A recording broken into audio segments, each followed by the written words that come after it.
Okay, so this is one of the worst videos that I have ever seen. That I've seen in quite a while. I'm not going to say in my entire life. I know I use that phrase a lot, and it's just not accurate. This is one of the worst videos I've seen in a long time. This is such a bad video. I don't know why this was cut from Destiny's, 8-hour streams and posted to YouTube. He didn't have to do this. But my goodness gracious, is this video bad, folks. And again, I really don't... I'm glad that he posted it. Now, if you don't know about Destiny, he used to be, good, but it turned out he kind of revealed himself as, like, this centrist D-bag, essentially.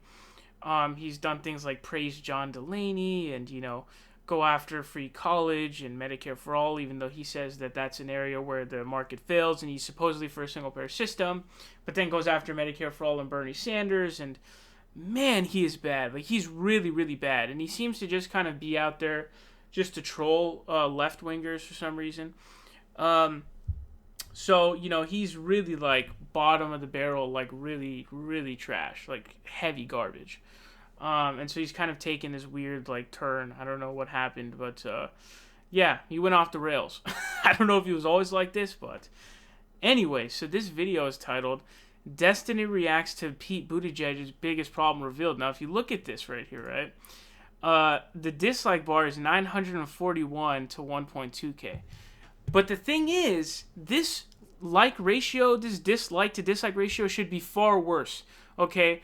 I don't even know how it's possible that 941 people, and this number keeps rising. By the time you watch this, it's probably at 1K.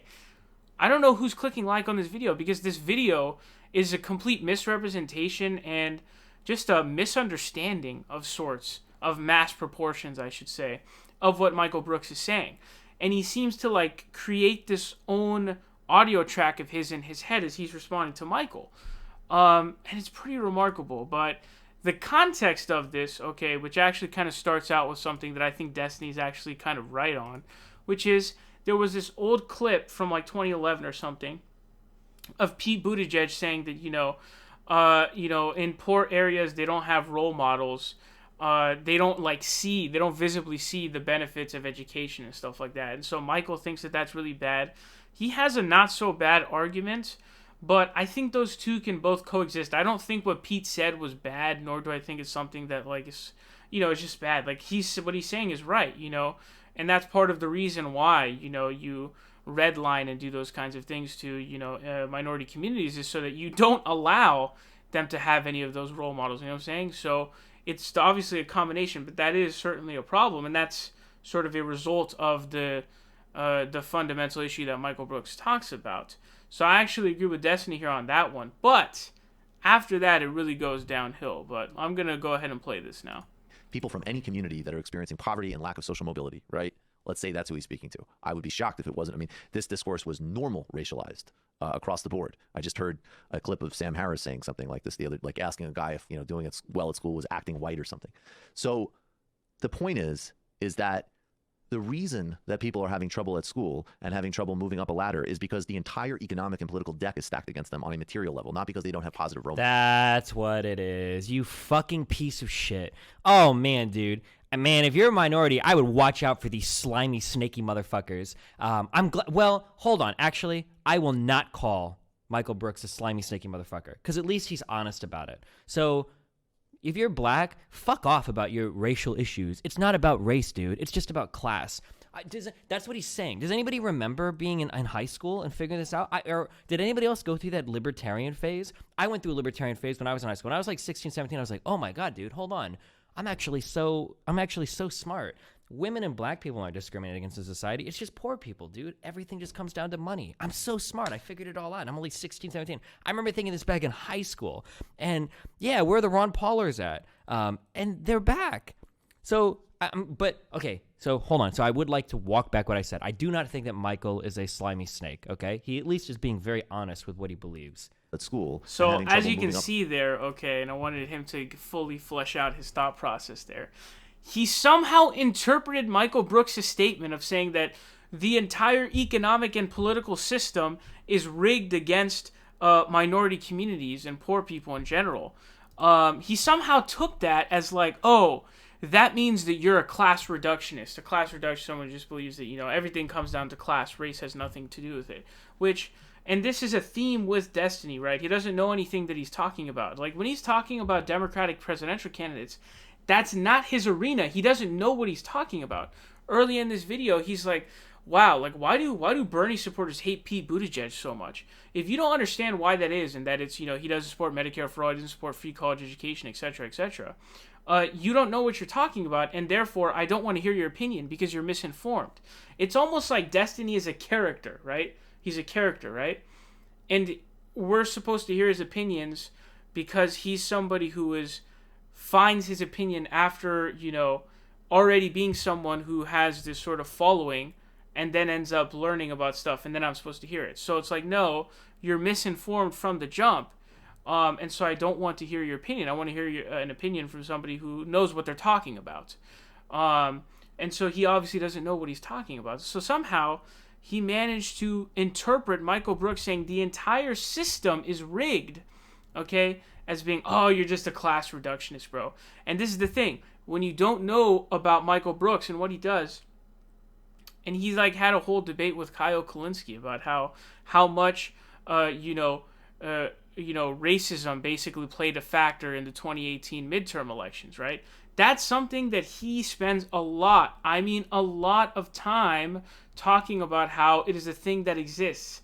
And so when you don't know about Michael Brooks, or you don't know about Pete Buttigieg or any of the Democratic candidates, you're going to give me a garbage, take like this. And this is why I don't know why this was uploaded.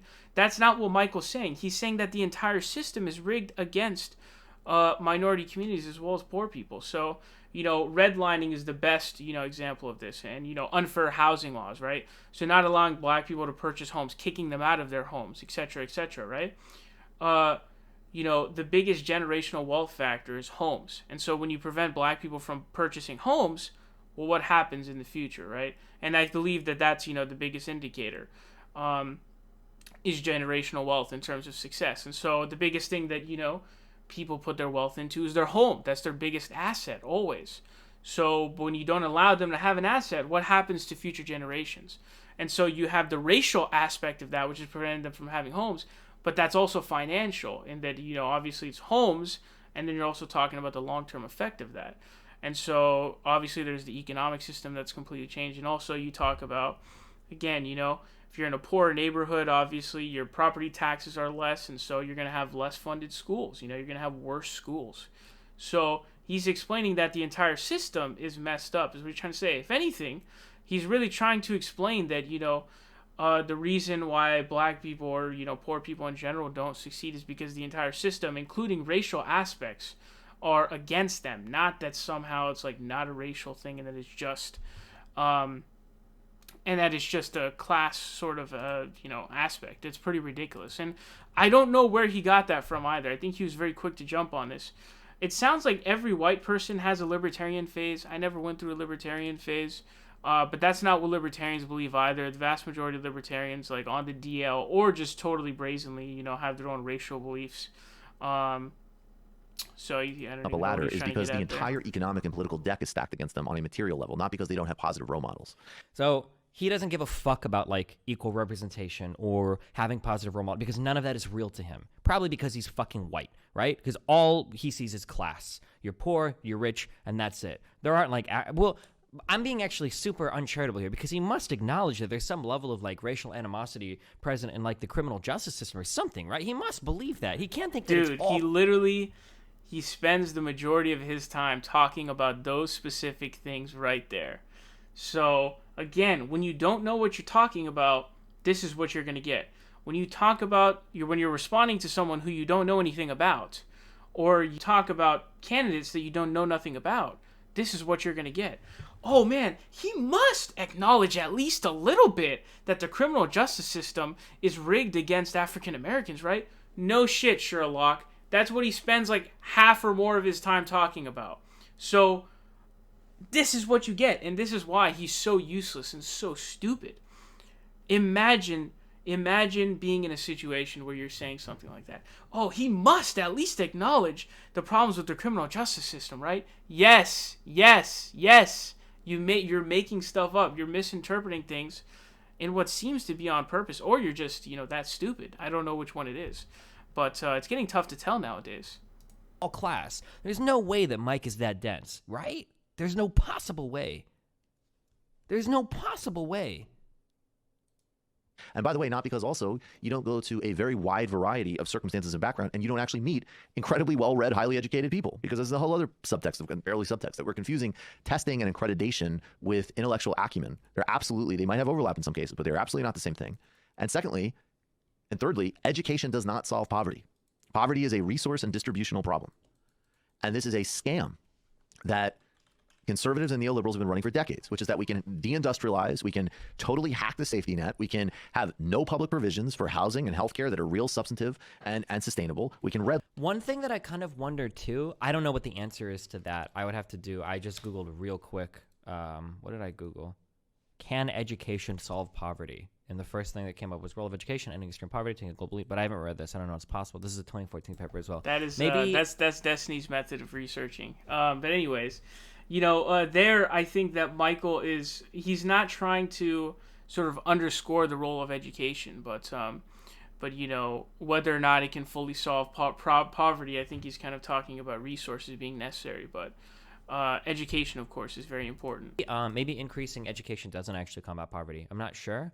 One thing that's very strange to me is a lot of these socialist lefty guys, they fetishize. Can we just build nuclear power plants already and solve most of our problems? They fetishize blue-collar work. Like, they actually disparage white-collar work. It's not so much that, like, okay, you're white-collar, like, you're fucking up right now. I'm sorry, you're white collar, you're fucking up the economy, like it's all your fault, blah, blah, blah, fuck you. But it's actually like a more of like, if you work a white collar job, you're just like, shit, like fuck you. Like the only real workers, the only real people in this country are people that do good, honest, blue collar work. Everyone else is bullshit. Like I get that feeling sometimes. I don't know, it's weird. Because a lot of Republicans will talk about, it really just depends on whoever it is, whether or not, some of the socialists will say, oh, they're just academics and they just go to school instead of no real life experience. Like Richard Wolff, for example. Like there's a ton of academics who are like socialists or far lefties.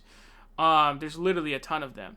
And so to say that is kind of weird. I mean, certainly the left, even the far left, very much values education. Some of the biggest figures, like Richard Wolff, for example, or whoever you want to sort of look at, Ralph Nader or whatever, whichever person you want to look at, a lot of those people are academics. And so the right-winger is always talking about how the academics are communists and socialists and whatnot. So this kind of thing is very weird. And certainly Michael Brooks is not saying that education is a bad thing. He values education as well, just like, far lefties do, as well as, lefties in general.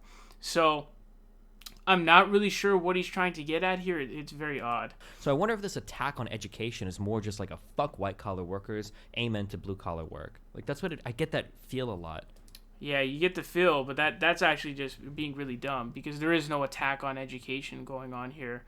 What Michael Brooks is trying to explain is the entire system is rigged. He's not in any way attacking education in this situation. That's just your sheer stupidity. We can totally hack the safety net. We can have no public provisions for housing and healthcare that are real, substantive, and sustainable. We can redline people. We can racially discriminate against them. We can box in resources. And then all we need is... So this is what I don't understand.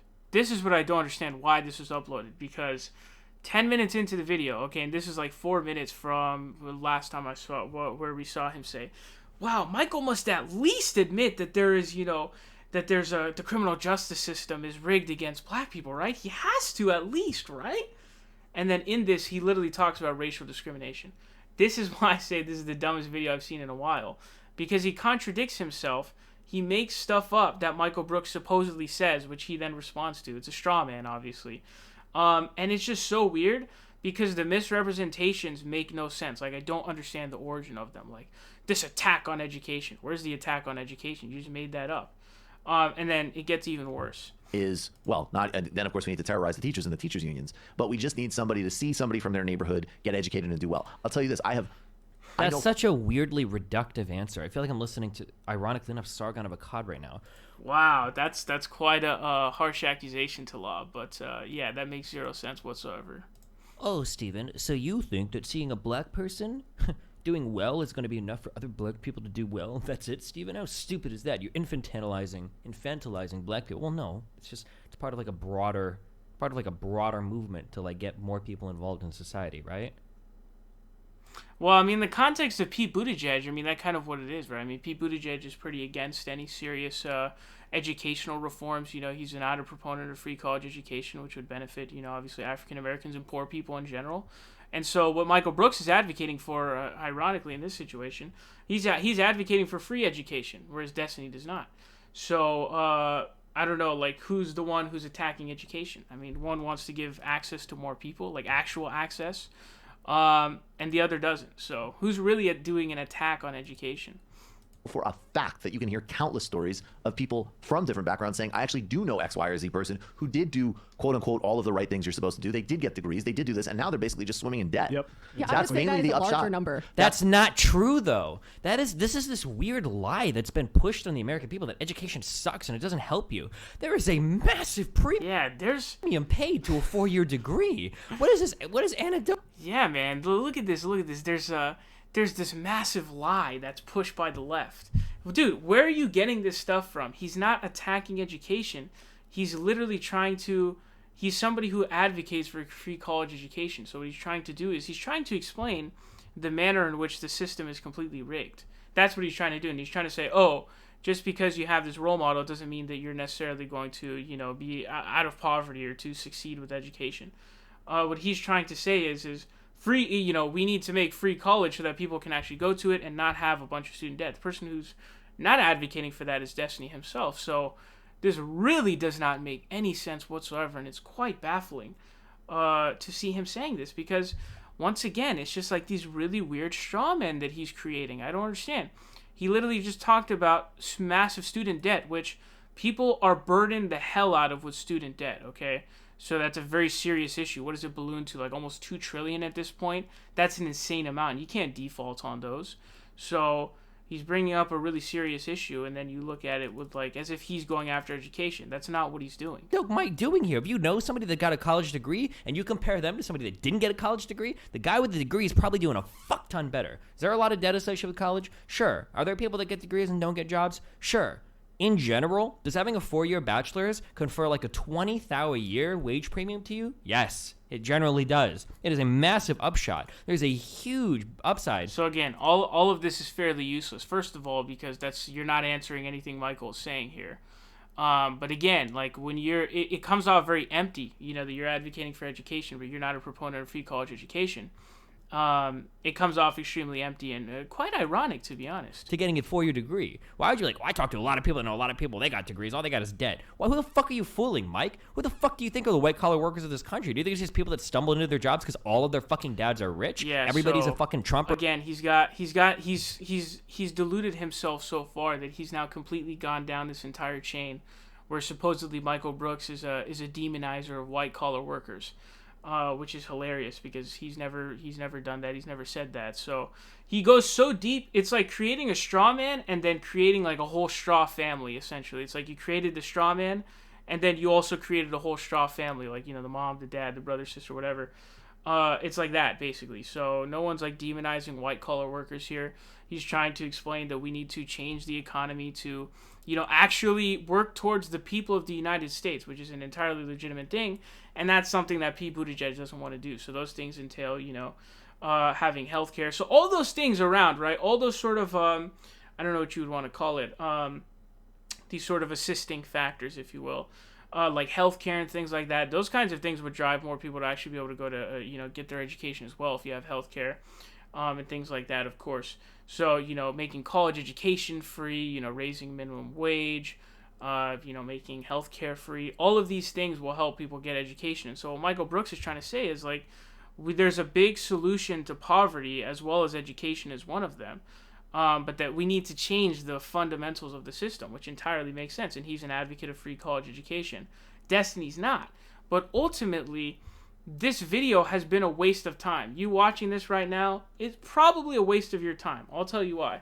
Because Destiny doesn't actually respond to anything here, nor is, any of this interesting or anything like that. He's not really responding to what Michael Brooks is saying. He's making things up in his mind. And then, in addition to that, the only good side of this is you now see very clearly why Destiny is so dumb and so stupid, right? He's uninformed on everything from the jump, okay? He's uninformed. And he's this character, right? This Destiny guy, right? And then someone asks him his opinion on something that he's not educated on, basic stuff like presidential candidates. You're supposed to keep up with the news and see what's going on and at least know the people running for president. He doesn't know anything about them. And then he does a Google search and looks up, some Wikipedia articles, which I like reading Wikipedia too, you know what I'm saying? But you probably want to keep up with stuff. And so when you don't know about Michael Brooks, right, and then you make a comment like, what? He's got to at least acknowledge that the racial factor is at least there. And you don't know about Michael Brooks and how he talks about that all the time, you look stupid. When you talk about why do Bernie supporters hate Pete Buttigieg? Like, why are they going after him as he rises in the polls? I mean, first of all, it's because obviously we want Bernie to win, right? That's like asking a basketball team, why are you playing so much harder in the championship game? Why is that? Like, what? It's such a dumb question and a really futile question and a really ridiculous one. But Pete Buttigieg is a terrible candidate. He doesn't support Medicare for all. Doesn't support free college education. He was courting super delegates. He even has, funny enough, he has a whole controversy, a racial controversy in a police issue that he had. So, and he's been a little dismissive to black people. There's a video of him literally telling black folks, "I'm not asking for your vote." So, that's pretty suspicious as well. But overall, I just want you to know that Destiny has taken a turn for the worst, and that he is essentially hot garbage at this point. He's completely useless. He's terrible. I don't know how else to put it to you guys. He's a moron. But if that didn't demonstrate it to you, then I'm not really sure what will.